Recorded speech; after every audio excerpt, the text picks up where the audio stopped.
خشکی کے دیومالائی کردار، پانی کے عفریت اور فضا میں اڑتے ڈریگن کے بعد آپ کو سمندر کی گہرائیوں میں لیے چلتے ہیں، کھوج لگاتے ہیں ایک ایسے کردار کی جو بچپن سے ہمارے ذہنوں میں محفوظ ہے، شاعری اور گیتوں کا عنوان بنی۔ حضرت انسان کو اس سے خاص انسیت ہے۔ ڈریگن، یونیکارن اور لاک نیس مانسٹر کی طرح اسے دیکھنے کے دعوے دار بھی بڑی تعداد میں موجود ہیں۔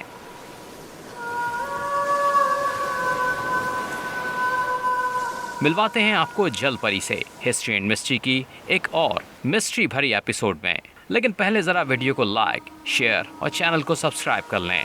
آدھی مچھلی آدھی خاتون اکثر کارٹونز میں دیکھی گئی، اینیمیٹڈ موویز میں شوخ و چنچل کردار زیادہ تر مسکراہٹیں بکھیرتا اور مدد کرتا نظر آیا، لیکن حقیقت کیا ہے یہ جاننے کی کوشش شاید ہی کبھی ہوئی ہو۔ اس مخلوق کے وجود کو دیکھیں تو اس کا ہونا ناقابل یقین لگے گا، لیکن کیا جنات کے وجود سے انکار ممکن ہے؟ اور کیا کیا جائے جب انسانی تاریخ ایسے ان گنت کرداروں سے بھری پڑی ہے جو انسان اور جانوروں کا کمبینیشن ہے؟ ہندو مت میں ہنومان، بجرنگ بلی یا پھر شری گنیش ایسے کردار ہیں جن کا سر دھڑ انسان، ہاتھی اور بندر کا سنگم ہے۔ جب خشکی پر ایسے عجیب الخلقت کردار ہوں تو زیر آب دنیا تو ہماری سوچ سے بھی وسیع ہے۔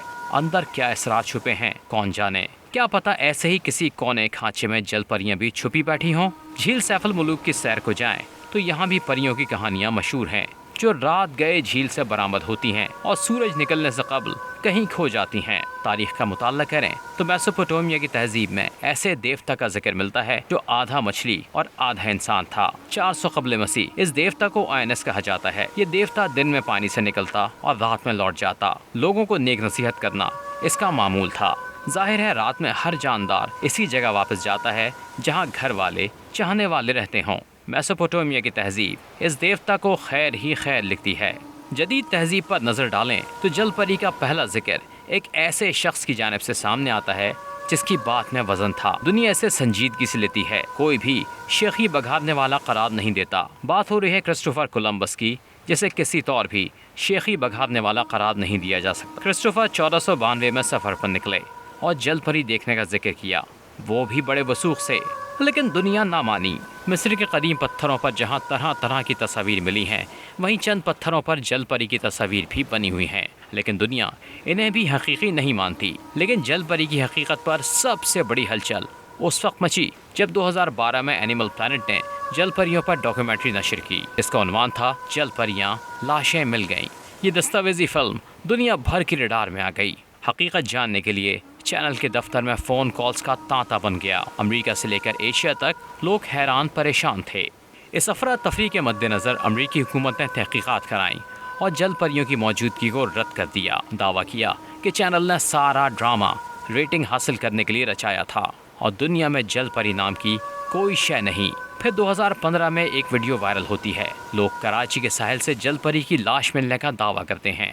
واضح رہے کہ کراچی کا ساحل اس سے قبل بھی کئی بڑی مچھلیوں کی لاشیں اگل چکا ہے، جن میں سے کچھ خاصی بڑی تھیں۔ تاہم جل پری کی لاش پر حکومتی موقف آیا، نہ کسی قسم کی تصدیق اور تردید دیکھی گئی، اور وقت کی دھول یہ بات بھی دبا گئی۔ دنیا اب تک جل پری کے وجود پر یس اور نو کا شکار ہے، لیکن اگر آپ واقعی جل پریاں دیکھنا چاہتے ہیں تو امریکہ چلے جائیں، کیٹلن نامی خاتون سے ملیں جنہیں بچپن سے جل پری بننے کا شوق تھا۔ کیٹلن نے اپنے دوستوں کے ساتھ مل کر جل پریوں کا گروپ بنایا۔ در حقیقت یہ لوگ انسان ہی ہیں، لیکن جسم سے پلاسٹک لپیٹ کر جل پریوں کی طرح رہ رہی ہیں۔ کیٹلن اپنے انسٹاگرام اکاؤنٹ پر جل پری کے روپ میں تصاویر اور ویڈیوز شیئر کرتی رہتی ہیں۔ اس کا کہنا ہے کہ ایک بار جب میں جل پری بن کر پانی میں اترتی ہوں اور اپنی دم کے سہارے تیرنا شروع کرتی ہوں تو میری تمام پریشانیاں غائب ہو جاتی ہیں۔ مجھے ایسا لگتا ہے جیسے مجھ میں کوئی جادوئی طاقت آ گئی ہو۔ دوستوں، کارخانے قدرت وہ جگہ ہے جہاں کسی بھی چیز کی تیاری ناممکن نہیں، لیکن فی الحال انسانیت ٹھوس ثبوت مانگتی ہے جو کہیں دکھائی نہیں دیتے۔ جل پری وجود رکھتی ہے یا نہیں؟ دیگر مخلوقات کے وجود کی طرح یہ بحث بھی فی الحال ختم ہوتی نظر نہیں آتی۔ ویڈیو آپ کو کیسی لگی یہ بتانے کے لیے کمنٹ سیکشن میں رائے ضرور دیجیے گا۔